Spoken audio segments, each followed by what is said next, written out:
Olá, sejam bem-vindos a mais um programa Minutos do Agro. Hoje recebendo de forma remota o indicado ao Prêmio Nobel da Paz, ex-ministro Alisson Paulinelli. Doutor Alisson, professor, grande mestre, um prazer tê-lo aqui conosco no programa Minutos do Agro. Prazer é todo nosso. Doutor Alisson, o senhor foi responsável por viabilizar a tecnologia agrícola tropical em meados de 1970. Também foi pioneiro no inexplorável bioma cerrado tropical. Conte um pouco para nós como é que foi essa trajetória durante todo este período envolvendo aí o agronegócio. Rose, quando você fala aqui, se eu fui o responsável, até assusto. Não fui só eu, foi muita gente, viu? Foi toda uma equipe. Sim, foi muita gente, mas o seu nome mas o senhor foi o pioneiro. Não, a única que nós fizemos é que eu tinha feito uma experiência aqui em Minas Gerais. Fui também a Goiás observar como é que vocês estavam trabalhando com o Cerrado aí, no início da década 70. Começamos a fazer um projeto Cerrado. O projeto deu certo. Quando o presidente Geisel foi eleito, ele veio a Minas para conhecer o trabalho que estava fazendo aqui, gostou e resolveu me convidar. Ele nem me conhecia, ele resolveu me convidar para ser o seu ministro. Assim, eu tive de ir para Brasília em 1974 com uma tarefa bastante pesada. O Brasil, como todo país tropical, era importador de alimentos. Nós tínhamos tido, em 1973, a chamada crise do petróleo. A OPEP ficou, se ela controlasse a oferta do petróleo, ela conseguiria elevar o preço. E conseguiu demais.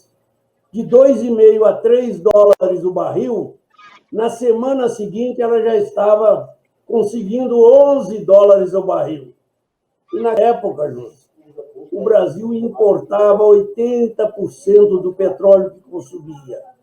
E nós tínhamos absoluta certeza que não levaríamos menos de 30 anos para conhecer e conseguir obter petróleo brasileiro só com novas tecnologias. Sendo assim, só sobrava, já que a nossa indústria era muito obsoleta, só sobrava o setor agrícola, uma única fonte de sustentar o Brasil, especialmente as suas contas externas, porque o alimento encarecido muito na década de 60, o consumo brasileiro estava pagando muito caro pelo alimento que consumia. Ele consumia quase a metade de toda a sua renda familiar. Isso pesava demais. E, além disso, o Brasil conseguiu, de forma surpreendente, levar a proposta de fazer o que nós havíamos iniciado em Minas, em toda a nação brasileira, nos 7 estados do Cerrado. O que fizemos? Montamos aqui o mesmo esquema que tínhamos montado lá. Colocamos a ciência em primeiro lugar. Você não faz inovações se não tiver uma boa ciência, uma tecnologia adequada para que você consiga criar as inovações necessárias à evolução do seu processo produtivo. O Brasil tinha umas terras roxas de São Paulo, do oeste do Paraná, de Santa Catarina, do Rio Grande do Sul, já estavam todas ocupadas. E naquela época, era mais ou menos a metade da população era rural e a metade urbana. E a metade rural não dava conta de abastecer toda a demanda da área urbana. Tínhamos de importar 1/3 do que consumíamos. Era muita coisa. Era dinheiro, principalmente depois de 1968, quando o alimento dobrou de preço, tendo em vista a possibilidade de haver uma redução na oferta maior do que se desejava. Por isto, nós tivemos a oportunidade de colocar a Embrapa na frente, chamamos as universidades, chamamos as instituições estaduais de pesquisa, demos a elas as condições para que elas pudessem dar a sua contribuição e, principalmente, chamamos a iniciativa privada, que foi o grande lance que tivemos. Esta integração de forças. Nós conseguimos fazer com que houvesse uma integração de todas as competências nacionais. Todos eles chegaram a se identificar, seja em cada um dos projetos que precisávamos de criar novas aberturas para o setor produtivo, e assim nós conseguimos conquistar as primeiras modificações possíveis para a região do Cerrado brasileiro. Primeiro, usando uma forma de neutralizar o solo. Esse cerrado é uma das terras mais velhas do mundo, lá do período quaternário. Eram terras absolutamente degradadas, tanto aqui no Brasil, quanto na África, quanto na Ásia. Esta degradação foi fruto do fogo, das chuvas torrenciais, da lixiviação, de tantos outros problemas que atingiram a este bioma. O produtor brasileiro foi orientado a fazer a neutralização deste solo com o calcário, com o gesso, com o magnésio e tantos outros produtos. E logo no primeiro ano, ele adicionava ao cerrado brasileiro os elementos indispensáveis à fertilidade do solo: o fósforo, o nitrogênio, o potássio e mais 143 microelementos que nós começamos a trabalhar com eles. Olha, quimicamente, com um ano, nós resolvemos o problema do cerrado. No segundo ano, nós tratamos de resolver fisicamente o problema do cerrado. As arações profundas, as gradiações profundas, às vezes até o uso do subsolador. E assim nós conseguimos reestruturar, com a presença do calcário, do gesso e de outros elementos que colocamos, reestruturar a condição física. E a partir desse segundo ano, nós começamos a modificar biologicamente a cerrado. Esta foi a grande vantagem, o grande crescimento, a grande solução que nós demos. Com 4, 5 anos, nós começamos a tornar esse cerrado uma das áreas mais férteis que o globo conhecia. As nossas produções e produtividades cresceram muito. Ao lado da Embrapa, nós colocamos a Embrater. A Embrapa gerava conhecimento, a Embrater transferia o conhecimento com assistência técnica, com o crédito orientado, com a extensão rural, para levar à família do produtor uma orientação do melhor bem-estar. E, além disso, o profissional dava a ele também a mínima condição de gerenciamento, de governança da sua propriedade. A evolução foi muito rápida. E eu fico feliz, porque eu tive a oportunidade de contar com o apoio de todo o governo, que nos deu uma condição excelente.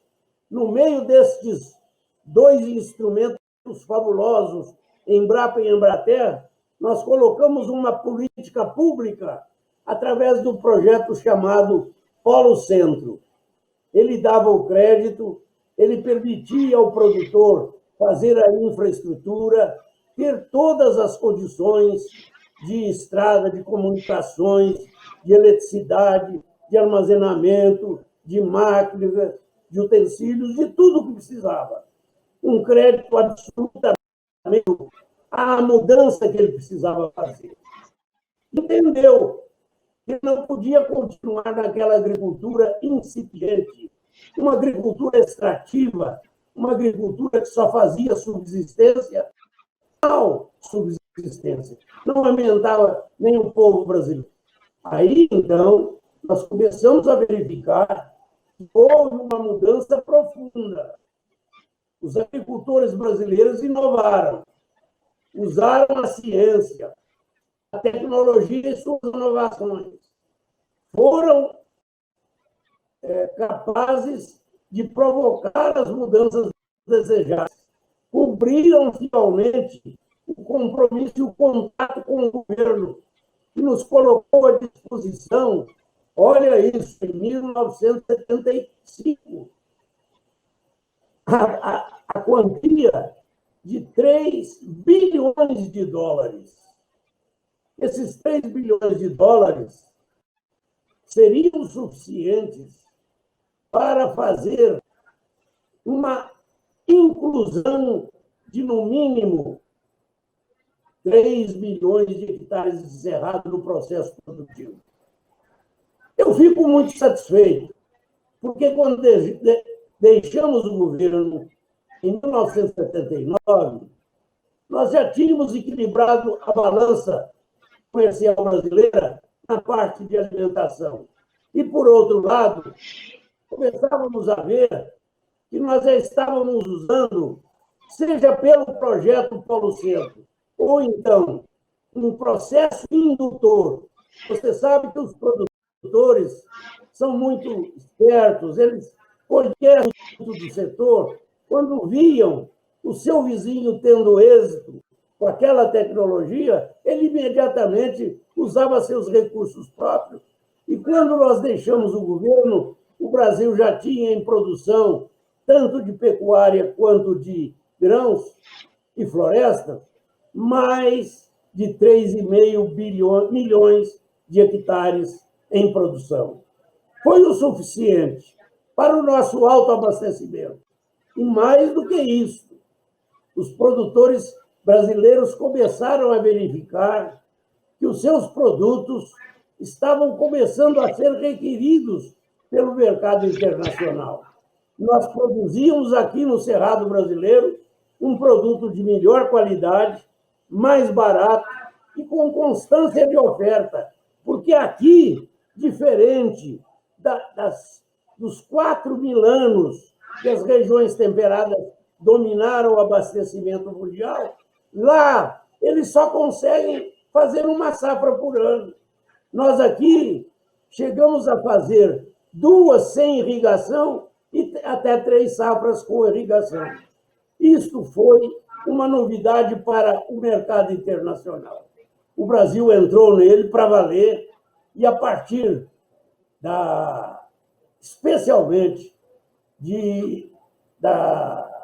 do ano 2000, nós começamos a dominar esse mercado. Aonde entrávamos? Pela qualidade, pela constância e pelo preço dos nossos alimentos. Isso foi muito importante, porque hoje, veja o que eu vou lhe dizer, o Brasil já é, indiscutivelmente, o maior produtor de alimentos que o mundo tem. Estamos exportando hoje mais de 100 bilhões de dólares. Você vê como os investimentos, como são sendo bem feitos, eles respondem logo. 3 em 5 anos, hoje, geram 100 bilhões por ano.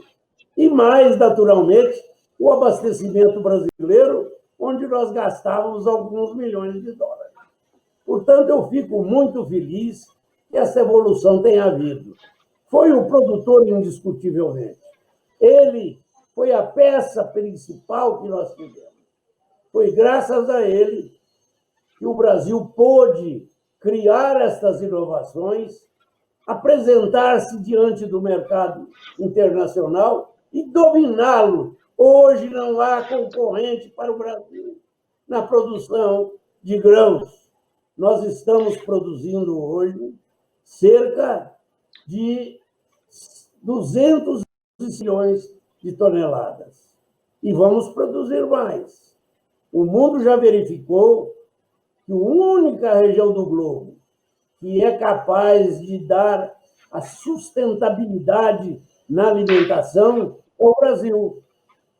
Tanto assim que os organismos internacionais estudaram que o mundo deve ter um relativo equilíbrio em 2050, quando as mortes e os nascimentos serão mais ou menos os mesmos, ou seja, estabilização da população mundial, o mundo estará com 9,7 bilhões de habitantes. Hoje somos 7,500. Portanto, vamos crescer mais 2 bilhões e meio. 2 bilhões e 200. Olha, 2 bilhões e 200 com muito mais renda. Os países populosos hoje são os que mais crescem no mundo. Índia, China, Indonésia, a Coreia e tantos outros que são populosos e que estão com o crescimento de sua renda de forma espetacular, maior do que dos países industrializados. E, portanto, a renda das suas famílias vai aumentar. E quem tem renda, a primeira coisa que quer é alimentar melhor, vão querer comer mais. E eles sabem que, para isso, o mundo tem que ofertar, além do que oferta hoje. Veja o que eu vou dizer. Para 7,5 bilhões de pessoas, ele tem que ofertar mais 61% da atual oferta para 9,7 bilhões de habitantes. Ou seja, só esses 2,2 bilhões vão consumir 60% a mais do que nós ofertamos hoje.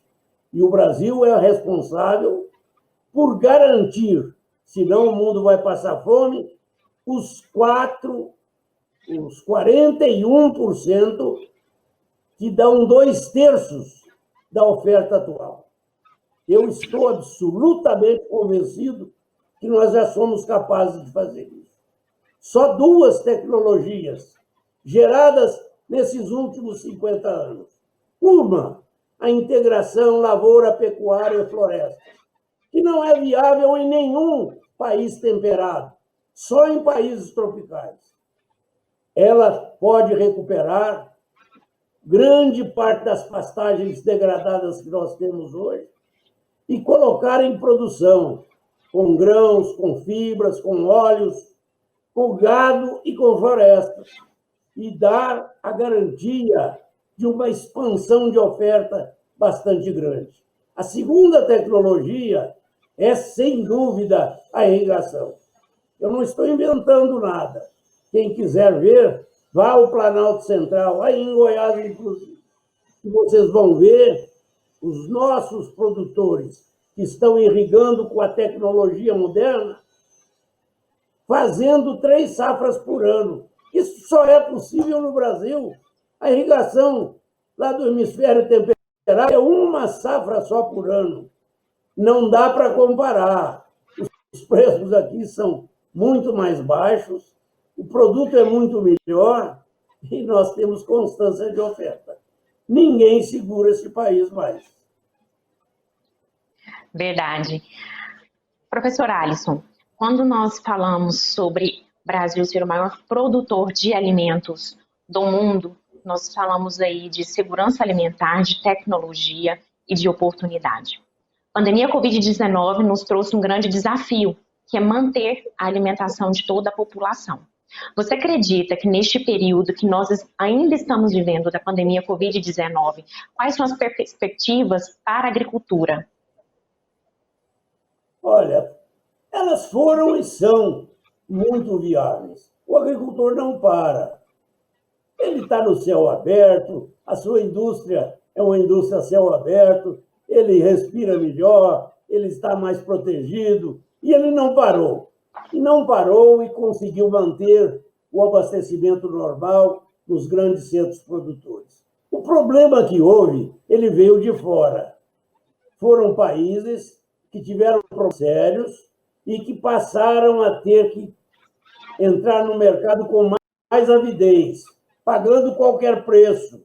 Isso deu um reflexo que vai ser momentâneo, porque no momento em que nós conseguirmos normalizar a oferta nesses países, os preços devem retornar ao normal, como retornaram quando o Brasil entrou no mercado internacional e os preços, onde a família brasileira gastava quase a metade de seu salário, passaram a gastar menos de um terço. Caiu muito o custo da alimentação, sobrou, graças a Deus, mais dinheiro para que a família média brasileira tivesse muito melhores condições de vida, de saúde, de educação, de transporte, de residência, de vestimenta e até mesmo de lazer. Portanto, José, você pode ter certeza que estes fatos de desajustes por pandemias como esta serão logo ajustados, porque existem países como o Brasil que não sofreram nada praticamente. Algum reflexo pequeno que nós tivemos aqui foi do hortifruti granjeiro no início, mas hoje está absolutamente... Eu tenho absoluta certeza que esta pandemia, ao contrário, os consumidores ricos são aqueles que gastam menos de 5% da sua renda em alimentação. Eles podem pagar custos altos para comer o que querem. E eles estão exigentes, sim. Hoje eles querem alimentos mais saudáveis, de melhor qualidade, que sejam mais nutritivos e sejam capazes de serem mais nutricionais. Portanto, abre-se uma nova janela para o Brasil. O Brasil que ainda tem um grande número de produtores que ainda não conseguiram entrar no mercado com seus produtos, vai ter a chance agora de produzir especialmente alimentos que não são só produzidos por máquinas. Temos que usar a mão, o carinho, o amor do produtor. Ele tem que dar a sua personalidade à produção. Quem produz bem é quem produz com amor, com carinho, com devoção. Verdade. E o agricultor brasileiro sabe fazer isso. Portanto, eu vejo, graças a esse fenômeno que houve, uma nova janela abrindo o seu Brasil, porque os países ricos querem alimentos hoje, do que eu falei, mais naturais. Verdade. Alisson, comenta um pouco conosco também sobre a sua indicação ao Prêmio Nobel da Paz. Eu queria que você comentasse como surgiu essa indicação e também qual é o seu sentimento aí perante a essa nobre indicação, nos representando tanto o agro brasileiro. Olha, eu sinto que a indicação não é do Alisson, é do Brasil. O Brasil é que está merecendo ir lá fora e dizer, olha, nós somos um país bem diferente do que vocês estão anunciando aí. Hoje, nós somos o sustentáculo da alimentação mundial. São os seus órgãos e suas organizações especializadas que estão dizendo isso. Portanto, eu gostaria de dizer que Se é através de mim, isso me honra muito. Essa indicação foi muito mais fruto de um trabalho de vários anos. Nós temos uma equipe que não se afasta, ela está sempre junta, trabalhando, se preocupando. Todos nós, eu sou professor, já me aposentei, todos os outros companheiros já são aposentados, mas estamos aí trabalhando sem pensar no que vamos ganhar, ao contrário, ninguém está ganhando. Nós estamos retornando ao país aquilo que nós recebemos. Uma oportunidade que nós não queremos que ela seja esquecida para ser levada à frente. Nós precisamos de evoluir muito ainda. O país precisa de uma nova etapa. Nós estamos agora, especialmente nas áreas tropicais do globo, onde temos a agricultura mais sustentável que o mundo conhece, trabalhar com a biotecnologia. Todo aquele trabalho que nós fizemos na Embrapa no início precisa de retornar agora com mais vigor, porque a biotecnologia vai dar ao homem um alimento que ele mais quer, com menor incidência de produtos químicos, compostos que combatem pragas e doenças e que são tão rejeitados pelos consumidores exigentes. Nós vamos fazer isto. O Brasil vai caminhar na direção de fazer uma produção cada dia mais orgânica, mais natural. Esta que é a grande verdade. Mas, para isso, nós temos de fazer uma nova etapa, um grande esforço. Pegar essa juventude brasileira, eu acredito demais nela. Para mim, o grande patrimônio brasileiro é esta juventude. E eu que analiso muito estas coisas, José, fico muito feliz. Na Europa, a idade dos produtores agrícolas lá está passando de 70 anos. Vejo nos Estados Unidos, já passou de 60 anos. Aqui no Brasil não chegou a 50 anos. E está regredindo, Verdade. porque os jovens aqui sabem do futuro que nós temos e não vão ficar lá esperando subsídios de sua sociedade para poder produzir. Aqui nós vamos produzir com o nosso sacrifício e esforço, sem precisar de sacrificar a sociedade. Ao contrário, beneficiá-la pelo nosso trabalho inteligente. Essa juventude é brilhante.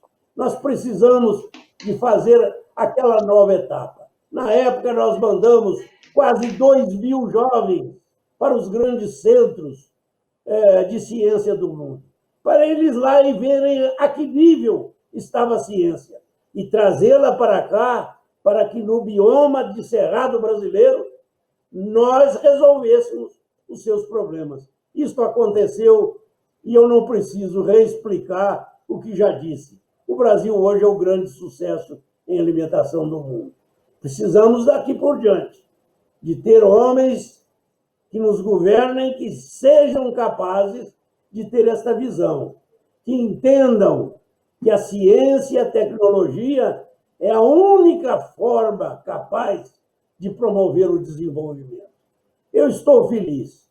De um lado, os jovens, de outros, nossos empresários, que começaram a compreender que a ciência é a base do desenvolvimento. Estão começando a ocupar a ciência para dar a eles o rumo do desenvolvimento. Estou muito feliz com isso. Professora Alisson, estamos aqui nos minutos finais do nosso programa e eu queria que o senhor deixasse uma mensagem a todos os nossos telespectadores que estão aqui ouvindo essa belíssima explanação da nossa agricultura e do nosso desenvolvimento, da nossa ciência e tecnologia e a importância, que eu acho que é a mensagem principal que o senhor quer deixar para todos nós. A esperança dos jovens de poder prolongar aí o desenvolvimento agrário aqui no nosso país. Então, deixo aberto esses minutos finais para você deixar uma mensagem a todos que estão aqui nos acompanhando. Muito obrigado, Júlio. Ótima oportunidade de eu dizer claramente aos meus compatriotas, que já com a minha idade sabem que o Brasil evoluiu muito e que nós vamos ter que lutar para que ele não regrida. Quero deixar uma mensagem de fé, de orgulho, de convicção de que este país, que nós tanto amamos, vai, sem dúvida, ser a grande nação do futuro, especialmente na alimentação. Mas eu quero deixar aqui uma mensagem especial aos jovens brasileiros. Sou fã número 1 deles, acredito neles, sei que eles são capazes de corrigir os erros que nós não fomos capazes de corrigir. Eles serão capazes de fazer o país retomar o seu rumo.